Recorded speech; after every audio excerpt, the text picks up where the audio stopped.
Weirding Way Media.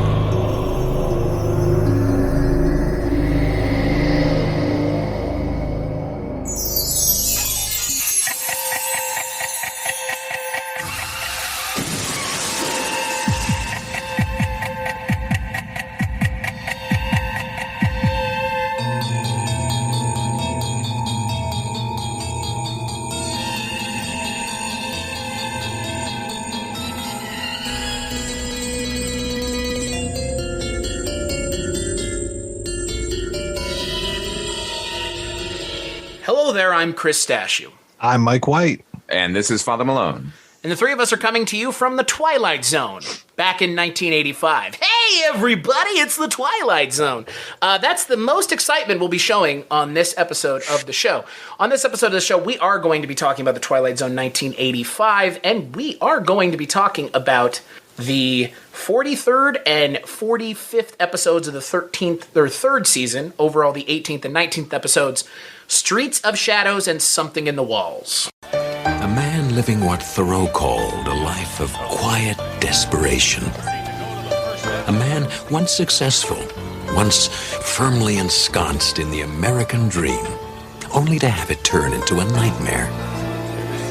Steve Cranston, a statistic whose number is about to be called from the Twilight Zone. So, Streets of Shadows aired January 21st, 1989. It is directed by Ryszard Bujalski and written by Michael Reeves. And it's, Ryszard? Rizzard? The Rizzard. I'm saying Richard. On Wikipedia, it says Ryszard Bujalski. Okay. Am I wrong? Is IMDb right again? Maybe he's known as, maybe Ryszard in Polish is Richard, because he's a Polish director. It could be. Oh, okay. Yeah, I see IMDb Ryszard. And then on Wikipedia, on the episode list, it's Richard. So yeah, funny. And then if you click through, it's Ryszard. Oh, man. These These Wikipedia people. I know. Jeez, get it right. You guys spend so much time trying to take down stuff that I post, which is 100% factually correct. Why don't you spend more time policing yourself? It's true. Self-policing is the way. Yeah. So speaking of self-policing, they should have self-policed this episode out of existence. I mean, it's okay. What? No, come on. Haven't Let me tell we you seen something. this before? I know, we have seen Like this before. 16,000 times? Yeah. This Hey. makes the fucking Milius one, that opening day, seem like genius. Oh, like, yeah. I mean, good God. So you have a man who's poor and he lives in a shelter with his family and he goes and robs a rich guy, and when he gets shot by the rich guy, when he gets caught, they switch places. It is like the racial episode from the 2000 series. It's like everything we've seen on this show before. What would happen if you walked a mile in another man's shoes? Right. Cool. That concept was cool in the original show, maybe? Dead man's shoes. Yeah. Yeah, back in the 60s, motherfuckers. Not Welcome now. to the new Twilight Zone. Yeah. And All what's he that do? old is new. What's he do when he switches places? He loses his cool. I don't know. What are you talking about? Who is this? I'm going to call the shelter. I'm going to visit myself in the hospital. No. He manages to fund the homeless shelter. He doesn't give his family money or anything. Yeah, he just what was funds the that? homeless shelter. Couldn't he have done both? Couldn't You you would just think. emptied the bank account of the guy into his bank account and said, "To the fucking loo, motherfucker"? Like that. Mm-hmm. Wouldn't that be what any of us do in this situation? Like, just I No, would you think see, so. he was an honest man. Oh. And now he's been given a chance to earn an honest wage. except for the fact that he broke into that guy's house in the episode and was going to rob him. Yeah, and was like a total cunt to his wife and in a homeless shelter. And he tried to kill him. The guy robbing him tried to kill the guy he was robbing, right? He like took that bottle of the snifter and threw it at him. Yeah. Like, Well, I or mean, I I guess think the he's just trying to get away at that point, right? Here's this crystal decanter. Run! Yeah. Who hasn't thrown a crystal decanter at our boss when they're holding a gun on us because we've tried to rob them? This It episode happened to me Hayde. twice yesterday. Charles Hayde's a good actor. This is yet another episode where we've got a really good performer who deserves better. Yeah. That's what I took away from this one. I'll make a confession. I interviewed Haid a few years ago now, and I actually went and I watched most of this episode in preparation of talking with him. I couldn't make it through the first time. Jeez, as soon as he woke up, I was like, oh boy, it's going to be one of those episodes. I think I know where this is going. The funny thing is, when we watched for our last episode, I continued on and started watching this one. And then when I went to play it again today, it was at the exact spot that I left it, which is a halfway. As soon as he got shot and woke up, I was like, okay, I'm out. Yep. And it's written by someone, Matt Reeves, the guy who wrote Batman. No, it's Michael Reeves, who worked on a ton of really well-known animated series in the 90s. Gargoyles, Batman. He won an Emmy for Batman. This, on the other hand, is so rote, it's just shocking. Well, you got to start somewhere, I guess. Mm-hmm. I don't really blame the writer on this one. I'm blaming the powers that be for letting the gatekeepers, the showrunners, if you will, who continue to allow these barely there stories to get through because they have some sort of twist that is Twilight Zone-y. I'm making air quotes. You can't see it, listener. It's what's even lazier is the outro narration. It feels like someone wrote it on a napkin and handed it to Charles Aidman, like, just fucking read this shit. Right. It's been a time of changes for Steve Cranston. Like, nobody cares this much. And what's funny is they have almost, as the one who cuts this show together, I tend to put the intro or closing narration in, and it's been getting less and less the longer we've been going on this show. And then all of a sudden, it pops back up, and I was thinking to myself, like, man, I'm glad it's back. And then I was, reading the narration when I was prepping for the episode, and I was like, man, they don't even give a shit enough to write anything compelling in the opening or closings anymore either. Like you said, Father Malone, I don't even know who the fuck's running the ship anymore, if anyone. I really don't. There's two guys named, and I have no idea who they are and why. Yeah, it's almost like Mad Libs now for the closing narration and even the opening narration. Yeah. It's like, just make sure it ends in the Twilight Zone. Say whatever you want. Yeah. Could be here, could be there, but I can guarantee you it's the Twilight Zone. I'm like, yeah, okay. The hard times are by no means over. Yeah. In the Twilight Zone. Oh, good Lord. I know that if you're a listener of this show, it's probably getting old to hear us complain. But I will tell you, as the people doing this show, it's getting old for these episodes to fucking blow. Like, none of us go into this with the expectation of, this is going to suck. I can't wait to rip it apart. The three of us are sitting here. I know the three of us watch this hoping, praying, fingers crossing that they'll do something. And it's like watching a car crash in slow motion and knowing you can't stop it and just hoping something happens to change the course of action. But it's just, my God. I'm always hopeful. Yeah. And the Twilight Zone is there every time to break my heart. Yeah. Swift kick right into the nuts. Just bang right with the fucking full heel of the fucking toe, or the fucking foot, just right into the nuts.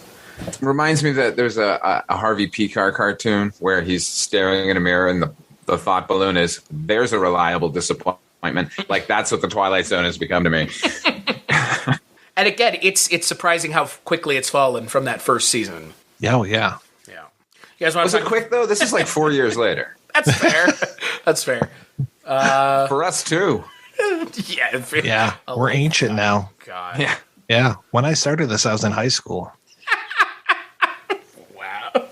What none of us realize is this is just going to loop back on itself, and we're going to start again from the beginning because we ourselves are in a really bad episode of The Twilight Zone. Right. We're in a season 3 episode of The Twilight Zone. Oh, no. And there'll be no rhyme or reason to it, no lesson to be gleaned. Just all of a sudden, keep doing it. All of a sudden, fucking Dan Hedaya shows up in our Zoom call. Hey guys, I'm the devil. I'd be okay if Dan Hedaya showed up. Yeah. I would just ask him to take his shirt off slowly. I've been trying to get an interview with that guy forever. I'd be like, okay, so tell me about running scared. Just say that you're a representative of some sort of hair care company for men. Because, he's a hairy motherfucker, so he probably could use that product. Yeah, he's got a pelt. As a man with a pelt, I agree. Hey, there we go. Mike White and Dan Hedaya, Men with Pelts. I'd watch that show. Robin Williams is your patron saint. Yeah, Oh, right? yeah. You guys want to talk about the next episode? Please. Yeah. So let's talk about the next episode, Something in the Walls. We direct your attention to the man with the sleek leather briefcase. His name, Dr. Mallory Craig. Thanks, bud. Occupation, psychologist, newly employed by the Crestridge Sanitarium. For the last 2 weeks, he has been visualizing his first day, looking forward to it with eager anticipation. But there's a terror behind those cold institutional walls that nothing in his education has prepared him for. So Something in the Walls is directed by Alan Croker. It is written, once again, Thank you, mercifully. J. Michael. Yeah. We love you. Thank you. You're so good at writing this show. And, it's just so good. We just love it. And it stars Deborah Raffin as a woman who is suffering from seeing faces in the walls. Patterns, my man. Patterns. Freddy Krueger even in the walls. You think? Okay. What was that about? That was some cheap effect work right there. Oh, I liked it, actually. I liked it, but it I just made me thought think of that something seeing better. the entire body sort of move out and then slowly glide down the wall, I thought was really effective and creepy. Like, that's the good thing in this episode. Everything else was garbage. This woman, she checks herself into a sanitarium because she's begun seeing faces popping out of the wall. New doctor arrives, has to diagnose her. She's terrified of patterns, right? Pareidolia, my man. Yeah. Solid colors only, thank you. Right. Except we get a flashback to her house where they're coming through her wall, which contains 0 patterns. It's a flat beige wall. It is a folks. flat wall. I was like, wait, what? And the entire time, all I keep thinking about is there's a short story. Charlotte, can't remember her last name, The Yellow Wallpaper. Charlotte Oh, Burgess yeah. Gilman. Yes. Yeah. All I could think this entire episode, all I kept thinking was, I want to go read that story because it was genius. And this is a really bargain bin version of it with no credit.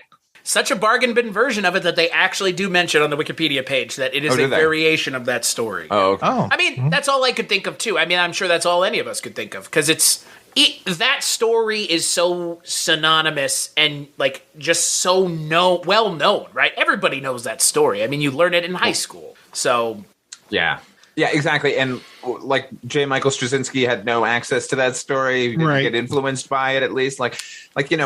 At least Rod Serling had to pay a bunch of lawsuits every time he accidentally stole somebody's tail. that's fair. Mm-hmm. Well, again, and to your point, Father Malone, it is a lazy adaptation of a very well-written, well-thought-out short story. The short story takes less time to read than the episode takes to watch, and it is 10 million times better. Yeah, I mean, I can still conjure that one. This one hopefully will be gone by the end of this podcast. You're trying to exercise it. Gotta go. It was just so poor. And can anyone tell me? I maybe I was distracted, but we keep getting flashbacks to her life for the moment where she decided she had to check herself in, right? And the faces are in her walls, which contain no patterns. Then she goes into her child's bedroom where scratched into the wall is "Tell no one," right? Mm-hmm. Do we know what happens to the child?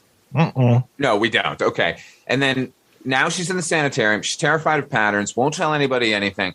And then one night they find her there or something, and she confesses to the doctor that she knows what it is and what they want, and she'll tell him tomorrow. Right. Then what happened? I mean, honestly, what happened? Gets possessed by Was she possessed? aliens or the ghosts. So was that her in the wall at the end? Yeah, Or in that the was story? her. That was her. It was like Yeah, they it was swapped her. Yeah, it was a consciousness swap thing. It's lazy. Don't you like it? What did they want? They wanted her body? Where's her child? What's going on here? Hot singles in your area is what they were looking for. And ladies and gentlemen, they found them. I don't have a fucking clue because again, it's this whole idea of telling someone else's story. The main character's story is being told secondhand. It's moronic. You have the character of the doctor, who is the main character that you follow, but he adds nothing. He's a sounding board for the other character. So why follow him? Right. Yeah, I actually listened to our podcast about Toys of Caliban the other night just because it started playing on my Alexa, and I was like, well, I'll listen to it. But in that particular episode, we kind of came to the conclusion that we stayed with the family like from the beginning, and so we already knew what was going on, and they had a doctor character come in and try to assess it, and we were just on the family side because we already know. Right. And in that case, it should have followed her investigating the family. This is the opposite. There should have been no sanitarium at all. It should have been just a woman in her house with these things trying to get through the walls and telling people about it, and they all think she's nuts. Yeah. And then it ends like Grandma. Yeah. Or like you call finally the paranormal investigators and they arrive just a second too late. Right. Somebody who finally believes her. Sure. Like that could have been interesting. Something. I don't know what's going on here. And the whole "I'll tell you tomorrow" thing, I was like, really? That's what you're gonna do? Yeah. It's like that. How do you keep a moron in suspense? I'll tell you later.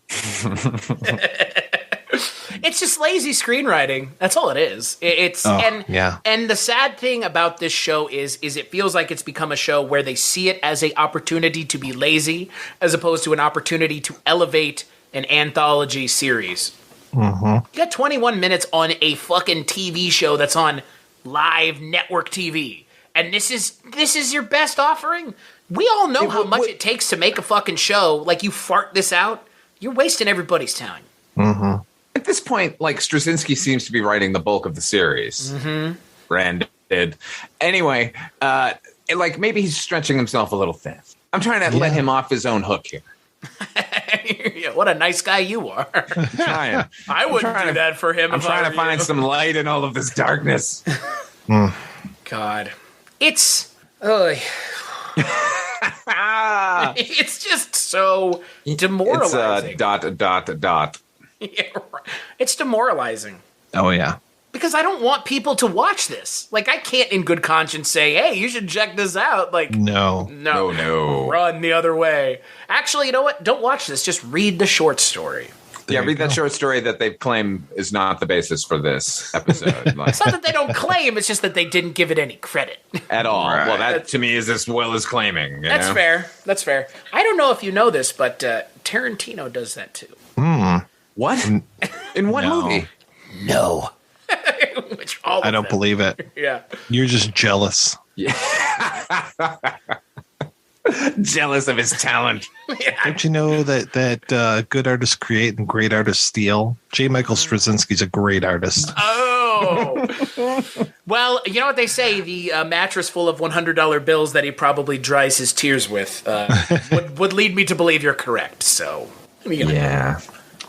Skip it. Yeah. Everybody. Yeah. Don't watch either of these. No. I feel like, you know who feels like we're in the fucking Twilight Zone? The three of us. Because we just keep saying the same shit every week. It's a loop. Yeah. We're stuck in our loops now, guys. Well, maybe next month will be better. Yeah. So on that note, on the next episode, we're going to be talking about a game of pool and room 2426. Not to be confused with room 237. Or 1400? 1408. 1408, thank you. Right.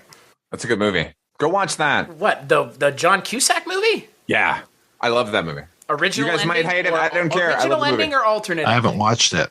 I like both endings. Me too. I like sort that. of equally. Yeah, that movie's good. I actually like that okay. movie. Yeah, no. That's the worthy Stephen King adaptation from Totally, from a time when Stephen King adaptations were really bad for the most part. So yeah, Larry Karaszewski and Scott Alexander wrote that screenplay, who to me remain the best writers in Hollywood. So that basis alone wouldn't make me like the movie if it was bad, but like they did a good job adapting that very, very thin short story into a full-length feature. maybe they should have worked on this show. Wouldn't that have been great? They were busy problem childing at the time. That's true. Is there going to be a third season of Twilight Zone? The new one? So you're going to ask if there's going to be a third problem child movie. Well, that too. Could be. Is there a third season of the new show? I know there was a second I don't know. season. I don't remember reading that there was going to be one, but stranger things have happened. Season 4 coming soon. Of Stranger Things, yes. Yes. Oh, God. Stranger Things have yet to happen. It's true. Oh, God. Until we talk about those next 2 episodes, where can people find the internet's best movie podcast, The Projection Booth, Mike? Well, you can find me over at projectionboothpodcast.com, where every week we are looking at a different film, maybe even 2 sometimes. And that's how I roll. Careful, guy. That's crazy talk. 2 in 1 week. It's wild stuff. Hog wild over there. Getting hog wild over at The Projection Booth. I like your podcast. Oh, well, thank you. Now I'm on record. Mother Malone, what about you? Where can people find you watching movies that they've never seen? Just stay away, everybody. If you really need to find out anything about me and my point of view, go over to fathermalone.com. That's a link tree to all my stuff, my YouTube channel where I do movie reviews and stupid little movies. And my main thing is my podcast, Dark Destinations, which is a half-hour radio drama that I produce monthly, although I've been on hiatus for a little while, but I'm starting it back up. So stay tuned. Actually, by the time this airs, then, it'll probably have a new episode. The best radio drama on the internet, folks. If you're not listening to it, what the fuck are you doing? Yeah, man. I heard a pretty good one the other night, actually. I can't remember the name, but I Dark Destinations? Yes, that was it. Weird. How fucking strange. As for me, you can find me at cstachiw.com, like Father Malone mentioned. That is my link tree, cstachiw.com.